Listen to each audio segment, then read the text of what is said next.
So when you create these antennas and you start placing these into your garden, you'll start to notice your plants will grow faster. You'll start to yield more food. Your plants will be bigger, right? You will get bigger food, like tomatoes that are maybe 2-3 times the size, potatoes that are 2-3 times the size. You'll start to notice that you'll have more bees come around. You'll have more insects. You'll have more birds. Your whole entire area will begin to change because you're increasing the magnetism. What's happening now is with all these cell phone towers and antennas and all this other nonsense that they're rolling out, it's impacting our soil and decimating the magnetism of that area. So it starts to deaden the soil and the soil becomes dry. So a lot of people have been asking me about before and afters of electroculture. Does it work? Is it placebo? Is the copper doing anything? This is a before and after video showing the difference of Elisa's garden on TikTok. Her handle is gardening521 and you can look her up. But this is her garden before electroculture in 2020. She was just using compost and fertilizer, which is the traditional way, and it looked like she was yielding a ton of food in her backyard. We can all have abundance. That's the magic of just growing our own food. We don't have to be dependent on the toxic chemicals in which they try to supply us with. So let's look at the after. So this is the after of electroculture, implementing copper and wood antennas in the garden to amplify the earth's energy, the magnetism, and the life force of the sap, the plant's blood.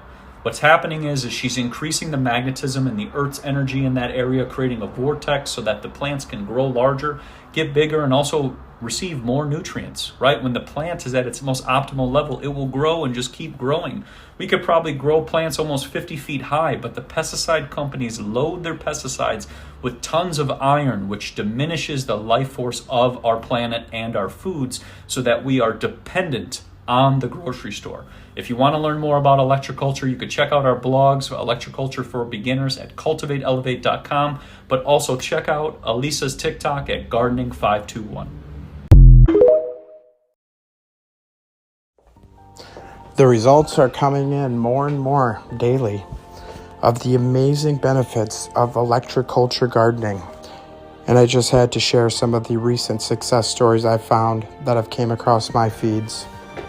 Just showing you what just basically a little bit of copper can do in your home garden this year. And up here in Wisconsin, if it ever stops snowing and warms up, I hope to share some of my own successes, my own setups I have. And for those not familiar with electroculture, just head on over to my Telegram page, link is in bio, and check out some of the great books I have in downloadable PDF form, and relearn what was quite common in our not too distant past. Question everything, friends. Until next time. Here's another part of your Truman Show everyone's been forced to live in. The idea that we have a free press or that we have a free market economy. Pray tell any economist in here, I challenge you, how do we have a free market if the most important scientific breakthroughs of the last 100 years have been ruthlessly confiscated, people murdered, and kept off the market? We have about 15 billionaires and 6 corporations controlling 90% of the media in the United States. We've got AT&T, Comcast, Walt Disney Company, National Amusements, that includes Viacom and CBS News, and Fox Corporation. They rely on advertising revenue, and that's going to mean they're towing a certain line. This is a CIA document. It was released. I was surprised it was released, and it says that we have relationships with every major wire service, newspaper, news weekly, and television network in the nation. In many instances, we have persuaded reporters to postpone, change, hold, or scrap stories that could have adversely affected national security interests or jeopardized sources and methods. It's a controlled economy. It's a controlled media. It's an abomination, and it's killing the planet.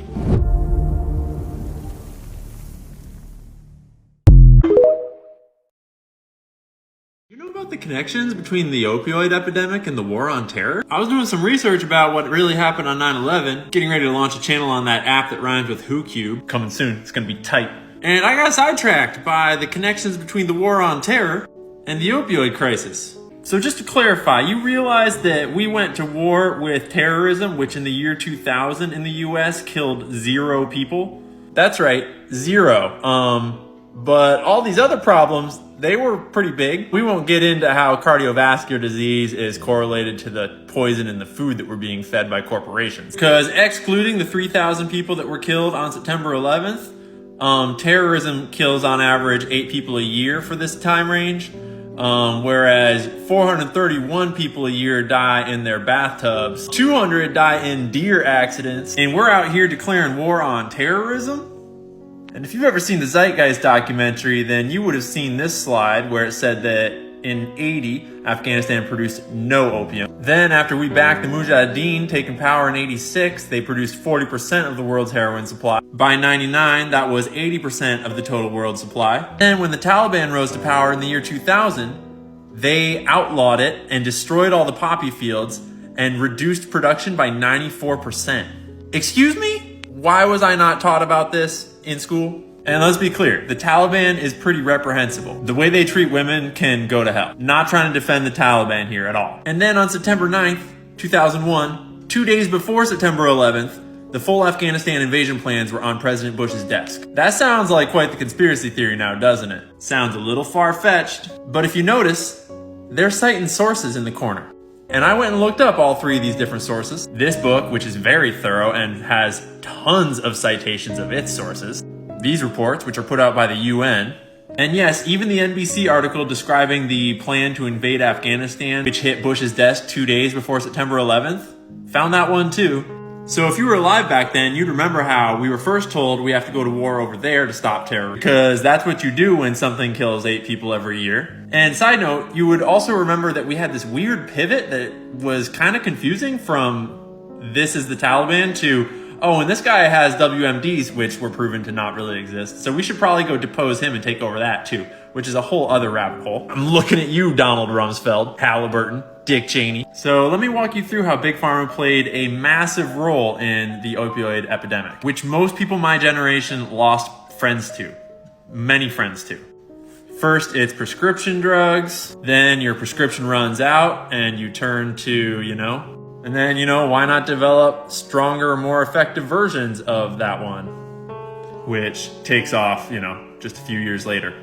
At the height of the opioid epidemic, 8 out of 10 Americans were prescribed an opioid every year. Let me remind you that this was not an accident. Pharma intentionally lied, misled, committed fraud, gave kickbacks to doctors for prescribing these things. I'm trying to go fast here, but you can look up all this information for yourself. The Sackler family had to pay about $6 billion in fines for Purdue Pharma's role in all this, and they're still worth plenty of money. By 2015, at the height of the nation's opioid epidemic, Johnson & Johnson was the leading supplier of the raw ingredients in painkillers in the United States. They even had their own special strain of poppy. This is reported by the New York Times, who just also happened to report that Afghanistan produced 83% of the world's opium from 2015 to 2020. Weird. I suppose that means it's mathematically impossible that Johnson & Johnson isn't running these fields? At least some of them?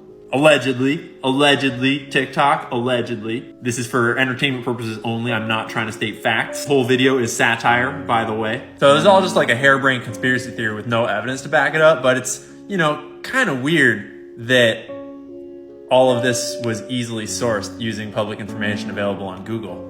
Sources like the National Institute of Health and the UN, mainstream media like NBC and the New York Times. You'd think that if there was really clear evidence that big pharmaceutical companies were profiting hugely off of the opioid crisis, which was strangely connected to the war on terror, that they would at least try to hide the information a little better. Allegedly, obviously, none of this is real. I'm obviously don't know what I'm talking about. I'm just glad that history doesn't repeat itself and that now we have just wars. Think we humans, based on water and crystalline structures, are not sound vibration condensed into matter? Watch this. John Stuart Reid of Keswick, England, is the co-inventor of a new instrument called the cymoscope. It converts sound into 3-dimensional geometric images in water. What's happening is the sound is actually compressing water molecules under the surface and actually creating a kind of lensing effect to allow light to bounce off those subsurface structures. So here you see that there's a pattern forming in the center. Here we have the beautiful song of a humpback whale. When we look at some of the other CymaScope images, we are seeing so many forms that resemble early life forms in the ocean. The CymaScope may someday help us determine whether this is just a fascinating coincidence or new evolutionary biology.